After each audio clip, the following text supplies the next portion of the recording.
Hey guys, what is going on? This is Travis. Welcome back to Coffee, Computers, and More. And today I just want to give you guys a long-term owner's experience on my 2020 Hyundai Kona SEL Plus all-wheel drive compact SUV.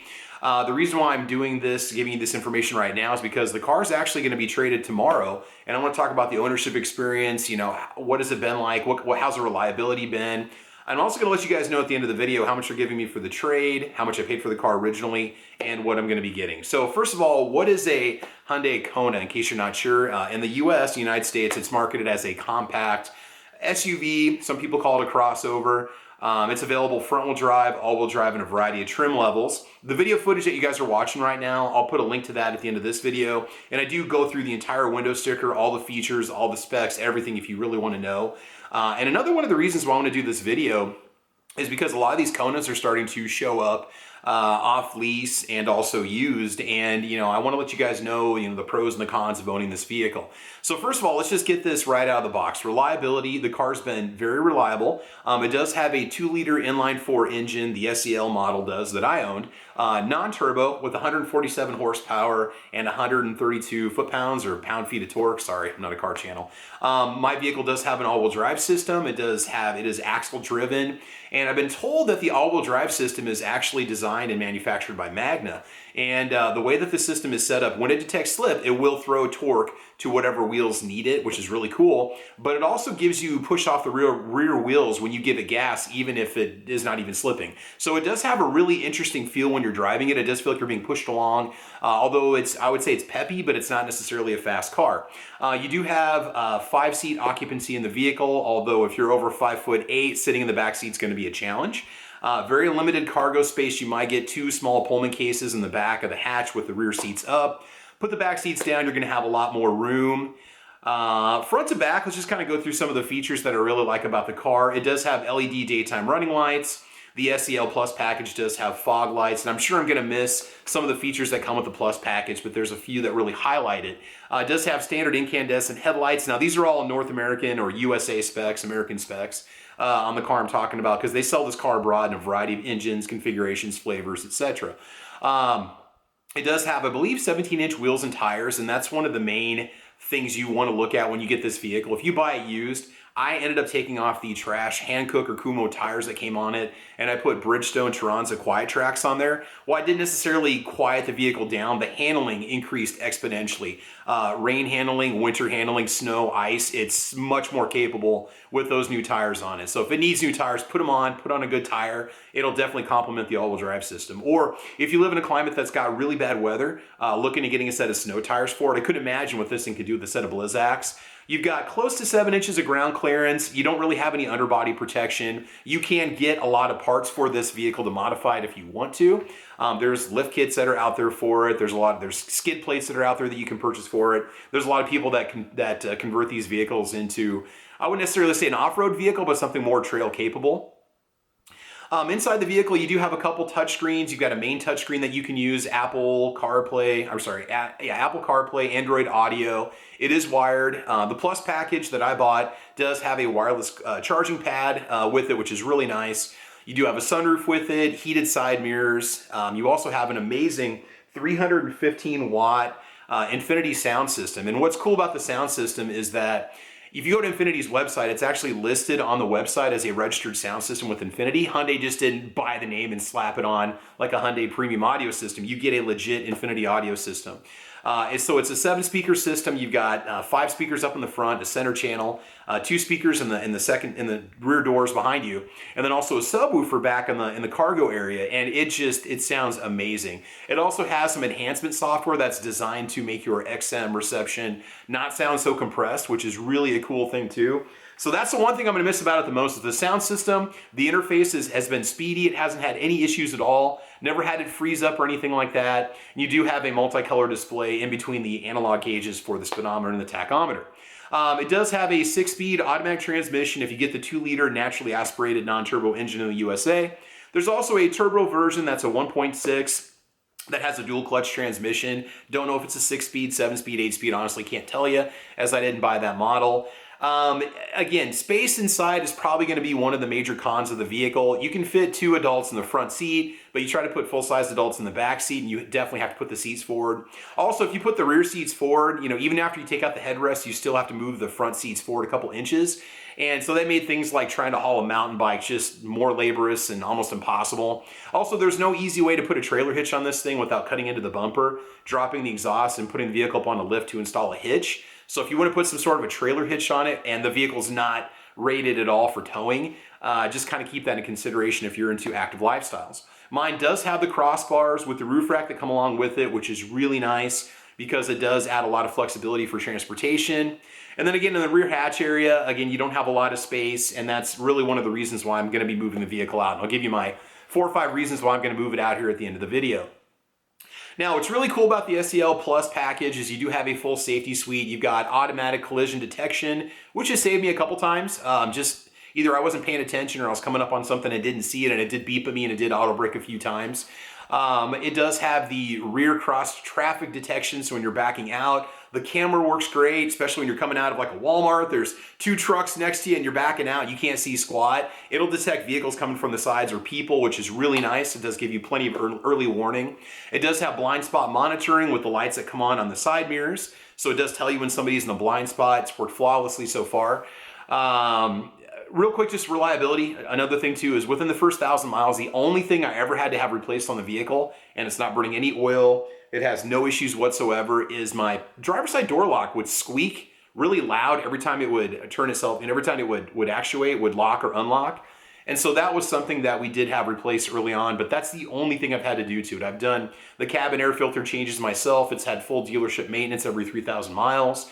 The 30,000 mile service, I got it done just because of the engine, which we'll talk about here in a little bit. This does help with your engine warranty if you follow the dealer maintenance. So if something would happen to the motor, you've got paperwork showing you've followed proper maintenance for the motor. It's always gone to the dealership.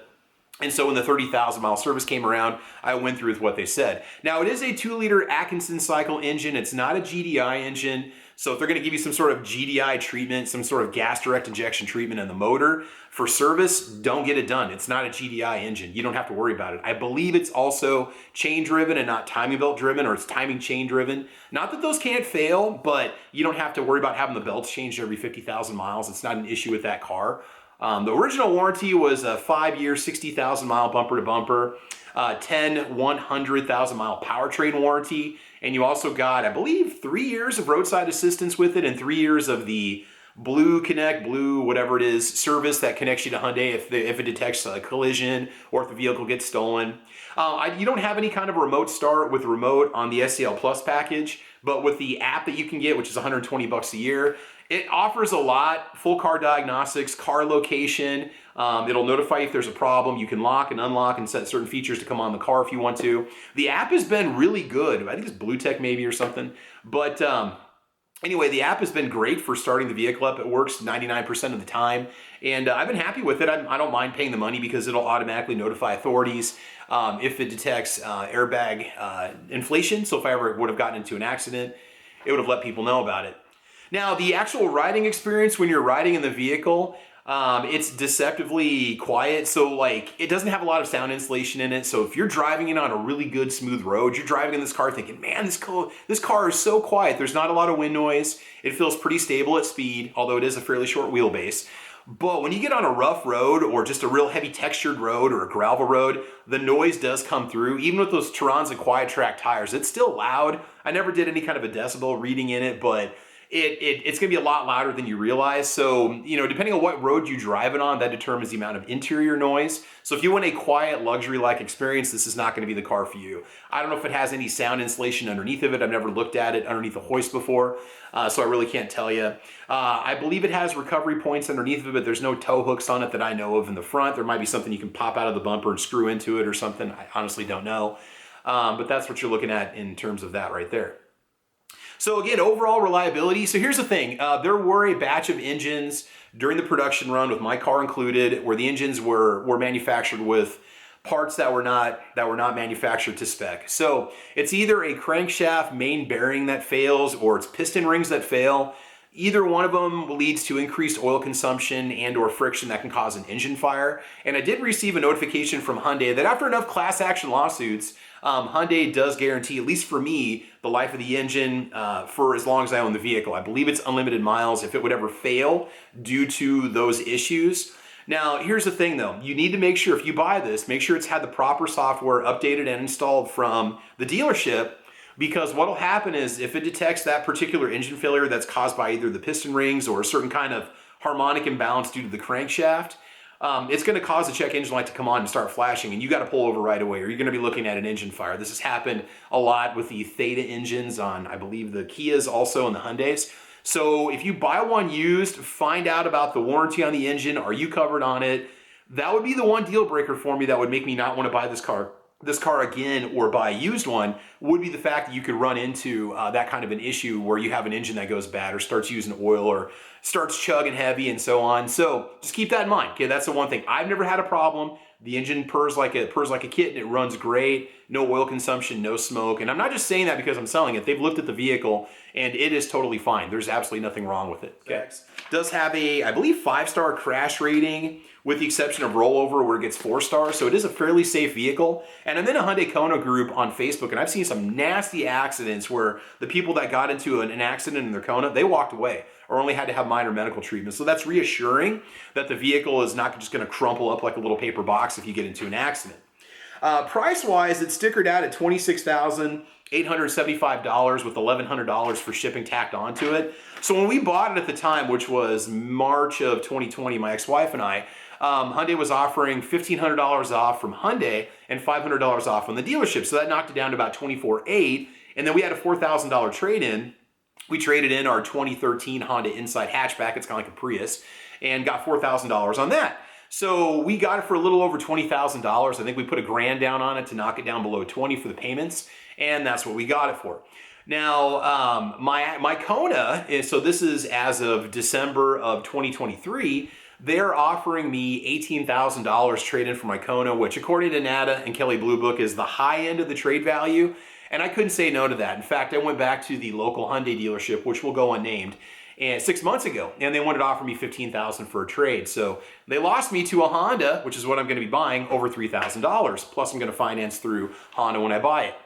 Anyway, that was a little disappointing when I went back to that dealership. Dealership's been great, just the selling buying experience. They're a volume dealer, and they don't have to deal with somebody like me that's not desperate to get into another car, okay? I'd say if you can pick up a 2020 Hyundai Kona, mine's got 37,000 miles on it. You can get one under 40,000 miles with like another year factory warranty left on it if you get a 2020 right now. If you could get it for under 20 grand, I'd say you're getting a pretty good purchase. A lot of people call it the counterfeit Crosstrek, Subaru Crosstrek, because the designs are similar, the specs are similar, the size is kind of the same. So anyway, just kind of keep that in consideration, but not a bad vehicle. I mean, it's hard to get into something all-wheel drive for under 20 grand now anyway, so just kind of keep that in mind. All right, guys, so I think that's pretty much it. That wraps it up. I just wanted to give you the entire ownership experience. It's been a great car. It's been a very comfortable car. The last 4 years of my life have been the most challenging of my life. And that car has got me safely to everywhere I've gone to and everywhere I've come back with no issues whatsoever. So I can't complain about it. I know people yap about Hyundai quality. It's been a great car for me. I know it's only been 3.8 years and 37,000 miles, but that's the reality of it. The reasons why I'm trading it, so just understand it's not a fast car. With sport mode, it's quick, but your 0 to 60 is 9.5, maybe 10 seconds if you're loaded with people. Also, it's not very big. That's another reason why I'm trading off this vehicle. So again, it's a little bit slow, not a lot of room for 4 passengers. But that's really about it. For me, I run 3 YouTube channels as a business on the side on top of my daily job. And so I need room to haul stuff, and I just can't do it with the Kona, unfortunately. So that's another one of the reasons why it's going to be traded in. I get 27, 28 miles per gallon in town. I get about 30 to 33 on the highway, the interstate going 65 to 75 miles an hour. So the economy is actually really good, and that's running 10% ethanol gas from Costco. So that part of it's been good. So I've decided to trade in on a 2024 Honda Passport Trail Sport. And I know that it's not perfect. There's a lot of things about it that people aren't happy about with the 2024s, but it offers the power that I need, the space that I need, the cargo capacity that I need, the reassurance of all-wheel drive, a dang near 30-year-old, 30-plus-year-old V6 that's pretty much bulletproof. And finally, at this point, 2024, Honda's finally got that ZF transmission basically figured out, so that's reassuring too. So anyway, guys, that's it. This is Travis. Thanks for watching Coffee, Computers, and More, and my take on the 2020 Hyundai Kona SEL Plus. I want you guys to have fun. I want you to be safe, take care, drive safe, and as you know, we will talk to you soon. All right, bye-bye.